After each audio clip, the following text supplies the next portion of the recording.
అకాల వర్షాల వల్ల కంచెలు లేని ట్రాన్స్ఫర్లు, ఇనుప విద్యుత్ స్తంభాలు, అప్పుడప్పుడు మెరుపులు, మంటలు, ఇండ్లపై నుంచి వేలాడే తీగలు ఇలా ఎప్పుడు ఎలాంటి ప్రమాదం జరుగుతుందోనని తెలియని పరిస్థితులలో మందమరి పట్టణంలోని ఒర్రగడ్డ వాసులు బిక్కుబిక్కుమంటూ కాలం వెల్లదీస్తున్నారు.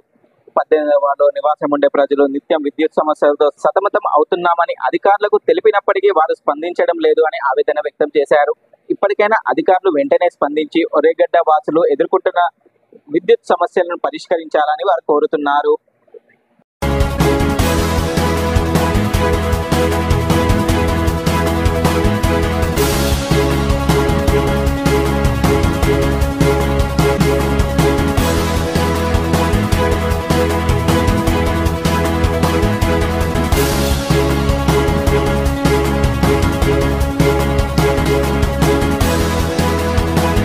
ఆ కరెంటు లైన్ల విషయంలో కానీ ఇప్పటికీ కూడా ఎంతో ఇనుప పోల్లుతో ఉండడం జరిగింది. కరెంట్ లైన్లు అయితే ఇక్కడ కరెంటు ట్రాన్స్ఫారం ఉన్నది, ఆ వాటర్ అనేటి ఆ ట్రాన్స్ఫారంలోకి పోయినాయి. అది చాలా ప్రమాదకరమైనటువంటి విషయము.